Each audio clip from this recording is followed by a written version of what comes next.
Welcome, everybody, in another episode of the Wrestling vs. the World podcast. If you're only enjoying your day, sweet. If not, what the hell ever. December 15, 2012, Saturday Morning Slam review. Let's just get into this one. We're getting an announcement right off the bat that Ryback is having a match on today's episode. Kill me, please. Well, thankfully it's not the opening match, because the opening match is Primetime Players versus Tyson Kidd and Justin Gabriel. I feel like we either saw this match or a different one, because I remember Justin Gabriel and Tyson Kidd teaming up for a match on this Saturday Morning Slam show before, and especially with one spot that ends up happening. And this time, instead of Booker T on commentary, we got R-Truth. I mean, at least R-Truth is less noticeable compared to Santino.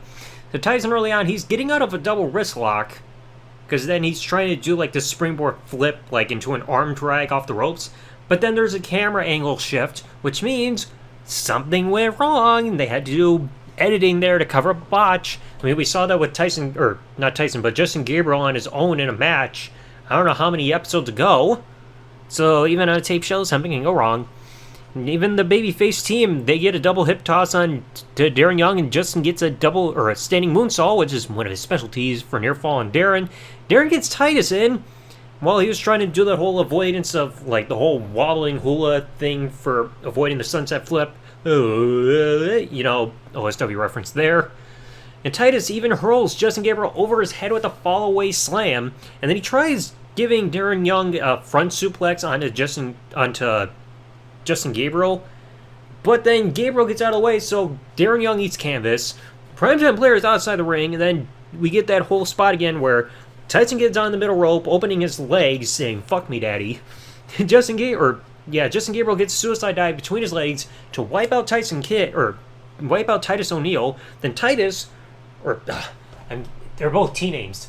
Tyson runs off the apron and gets a swinging Hurricane Rana to Darren Young on the floor. And like I said, we saw this the last time we saw these two Tyson and Darren team up on this show leading into a commercial. So yeah, history repeats itself. Then you come back from break, and it's just weird from this point, because Darren drops Tyson on the apron, and Titus, who's on the floor, trips up Tyson Kidd from behind while the referee's not looking, and you get camera angles that are shifting around to try to cover up the impact. So, I mean, But then it really gets a little reckless, because just about everything Titus is doing to Tyson Kidd in the match, you have the shifting camera angles every time he's doing something, just to cover up every single move he's doing. Like, how violent is his offense? I mean, Darren eventually gets in. He gets a nice sidewalk slam onto Tyson for a near fall. Titus, he ends up whipping Titus whips Tyson so hard in the corner that we get the camera cut. But then Titus really smashes into the corner trying to go for a charging shoulder tackle. Justin Gabriel gets in. Himself and Darren Young are the legal men. You get this fast comeback sequence from Justin Gabriel. Then Titus, he gets taken out, and we get the ending. So Justin gets this iffy-looking STO onto Darren Young, gets on the top rope, like right in the middle of the ring with the moonsault, and then Tyson right afterwards springboard elbow drop for the tag team win. It's a fun tag match, but I mean, some of the camera angles just get a little iffy, because it's just like, especially when it's happening every time Titus O'Neil does anything. Oh, he's about to breathe. Better change the camera angle. Now, you get to this next part, and this was actually something I can praise. Because we know this is in December, and every December since, I think 2003, they've been doing the annual Tribute to the Troop show.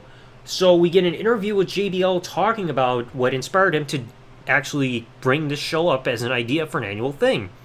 And we learned that JBL has war vets in his family, I think like his father and uncles or something like that. And one trip to the Middle East, he said it was in the summer, so that was probably 2003, because he said he was hurt. Because I do know later on in 2003, he came back to SmackDown. That's when he changed his look with the hairstyle he's got now instead of the black hair and mustache. Saying that one trip to the Middle East during that summer when he was injured with Ron Simmons inspired him to come back and give this idea for an annual show to give back to the troops. So something good actually happens on Saturday Morning Slam I can approve of, even if I don't like JBL because he's an asshole. Then you get to this part, Saturday Morning Spotlight. Who are they looking at? Ryback. And I got a concussion just watching that video playing back. But surprisingly, if you guys remember the last time I talked about this on the show, when they do these video packages, like when the wrestlers are doing their moves and everything, they keep doing these camera cuts so you don't see the impact of these moves. In the ring, it's like, oh, Cena's giving the fuck you, but you don't see the person at the canvas. You actually see the impact when Ryback's doing the shell shock to his opponents. So, I mean, that's rather surprising. So then you get the main event. The old school format of Ryback versus two jabronis in a handicap match. With these guys named Robbie Matthews and Yanni Greco, with Yanni being the ball guy and Robbie having hair. Yanni, he's like a foot shorter than Ryback. He's ready for a fight, but Robbie's standing in the corner is like, no, I don't want anything to do with this motherfucker. And they even show the crowd, they're like, yeah, feed me more. And noticeably, you got a guy wearing an Austin 316 shirt, which gets censored. I hate that. I hate that. So, I mean, Ryback's allowing Yanni to get some offense on him while Robbie's just standing in the corner watching this whole thing. And Yanni is just having no effect on Ryback at all. And after Yanni takes a back body drop, Robbie is like, yeah, I'm going to get some offense in here. But a sneak attack failed on Ryback. And then Ryback, I don't know how to describe this move. But I know I've seen this move before where Ryback's kind of catches Robbie and he's got him like in a front suplex hold, but then swings him around like he drops him like into a swing or an Uranagi. I know Umaga did this to Rey Mysterio at Survivor Series 2007. It was a nasty landing. Like front slam and then all just twisted into a release Uranagi. Just about dropped the guy on his head, and when they did a replay later, they had to move the camera angle up just a bit to not show him landing on his head. I mean, both of these guys probably got concussed from all this. And then Ryback even got a backpack stunner on Yanni. He dropped Robbie with that, set him up for a front slam, but just dropped him. Ugh. And lay both men on top of each other, and I'm getting flashbacks to when Eminem was put in that position back at the end of December 2006 tag match against the Hardys, and just falls from a second rope splash by Ryback on both guys. And Ryback, he's ready for that meat hook clothesline. Yanni rolls out of the ring, throws Robbie in. He's like, here, you take the move, motherfucker. Robbie gets up, eats the meat hook clothesline. You do a couple of camera angle shifts to hide the impact. Then Yanni, he's running around on the floor. Ryback goes on the outside, gives him the meat hook clothesline on the floor with camera cut in place. Yanni gets thrown in, double shell shock to both guys. That's it.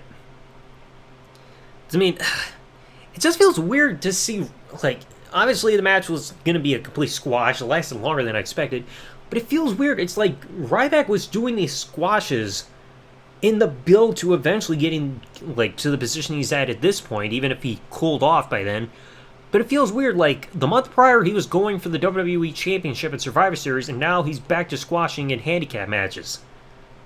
You don't go in that order, even if you cooled the guy off. I mean, hopefully both of those guys were okay, but who knows if they're injured or not, because we know Ryback's not the safest guy in the ring. So anyway, this was a better show than what we saw last week. This may be the best overall episode, because, the opening tag match was fun. The whole thing about Tribute to the Troops was actually surprisingly heartwarming. Ryback gave me a concussion just by existing. And then the handicap match happened.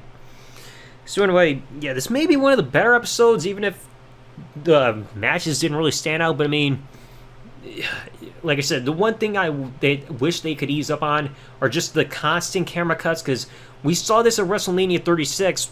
I mentioned this for one of the women's tag matches where they were just doing camera cuts every couple of seconds trying to prepare for a corner superplex. You don't need to jump the camera angle every second, boom, boom, boom, boom, boom, boom, boom. And especially when it's happening every time Titus O'Neil does anything. Oh, Titus O'Neil ripped a fart. Better turn the camera angle away so you don't see his ass when he's doing it. He might form a bubble in his tights. Anyway, let me know your thoughts in the comment section below. I mean, we only got 2 more episodes left for the month of December that year, and then we got a few months still to go, because the show wraps up in May of 2013, so really gotta grind this just to finally get the torture over with. But anyway, hopefully you guys enjoyed today's episode. If you did, leave a like, subscribe with the bell turn on if you're listening to this on YouTube, or follow if you're listening to this podcast on any other service that this podcast is available on. And I'll catch you all in the next episode. Thanks for listening, everybody. Like, comment, subscribe. Peace out, and good everybody.